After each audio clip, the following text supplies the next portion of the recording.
အားလုံးပဲမင်္ဂလာပါနော်တခုတစ်ပတ်တော့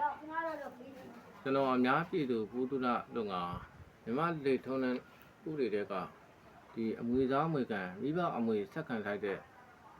သားသမီး6မျိုးရှိရဲ့နမဟောတော့ခေါ်တဲ့သားသမီးအကြောင်းကိုပြောပြသွားမှာဖြစ်ပါတယ်ဒီနှုန်းကတော့မိဘအမွေဆက်ခံလိုက်တဲ့သားသမီး6မျိုးမိဘအမွေမဆက်ခံလိုက်တဲ့သားသမီး6မျိုးဆိုပြီးတော့မြမတလေထုံးတဲ့ဥတွေမှာပေါ်ပြထားပါတယ်ယနေ့ခေတ်မှာတော့မိဘအမွေဆက်ခံလိုက်တဲ့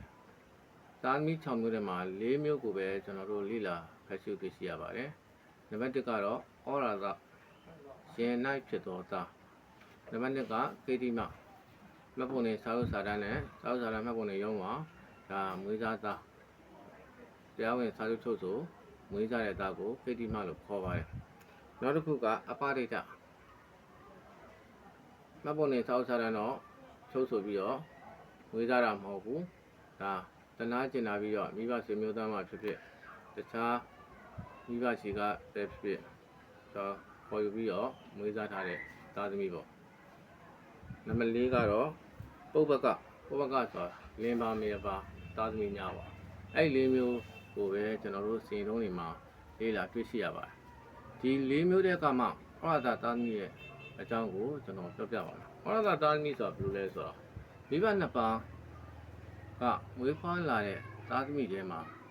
အကြီးဆုံးသားသမီးတွေဖြစ်ပြီးအဖြစ်ခေါ်ဆိုပါတယ်အကြီးဆုံးသားသမီးဖြစ်တိုင်းဩရသဖြစ်လာတော့မဟုတ်ပါဘူးမိဘတစ်ပါးပါမကွယ်လွန်မီမှာအဲ့ဒီအကြီးဆုံးသားသမီးတွေကအရွယ်ရောက်ပြီးဖြစ်ရပါမယ်ကွယ်လွန်တဲ့ခါမှာလည်းသူတို့ရဲ့လိန်တူမိဘကွယ်လွန်ရပါမယ်အဲ့ဒီခါမှသူတို့ဒီဩရသရဲ့အခွင့်အရေးကိုရရှိမှာဖြစ်ပါတယ်ဥပမာဆို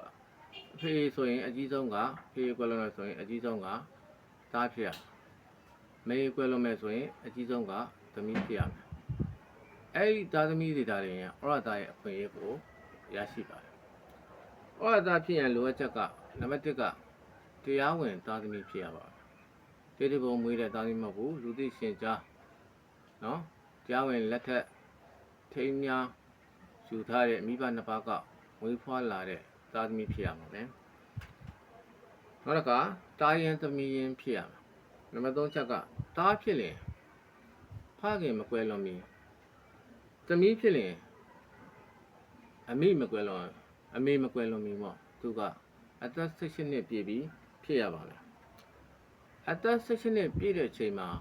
သူတွေကသားသမီးထဲမှာသူဒီနံပါတ်4ချက်ကအကြီးဆုံးသားသမီးဖြစ်ရပါမယ်အဲ့ဒီ4ချက်နဲ့ပြည့်စုံတော့ဩရသဖြစ်လာတော့မဖြစ်ပါဘူးနံပါတ်5ကသားဖြစ်ရင်အဖကြီးဥစ္စာရှာဖွေသမီးဖြစ်ရင်အမိအိမ်တောင်ဝတ္တရားများကိုကူညီဆောင်ရွက်နိုင်ခွင့်ရှိသူဖြစ်ရပါတယ်အဲ့ဒီအချက်5ချက်ပြည့်စုံမှသာလျှင်ဩရသသားသမီးရဲ့အခွင့်အရေးကိုရရှိမှာဖြစ်ပါတယ်ဩရသသားသမီးတို့ရဲ့အမွေဆက်ခံခွင့်အခွင့်အရေးသည်တခြားသားသမီးတွေနဲ့မတူပါဘူးတို့သည်မိဘအမွေကို4ပုံ1ပုံခံစားခွင့်ရှိပါတယ်အဖကွယ်လွန်ရင်သားဖြစ်သူကဩရသဆိုရင်ကွယ်လွန်ပြီး12နှစ်အတွင်းမှာ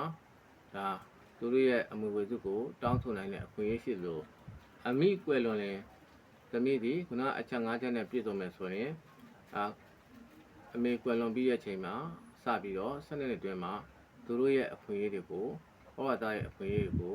တောင်းဆိုနိုင်ပါတယ်အားလုံးကိုကျေးဇူးတင်ပါတယ်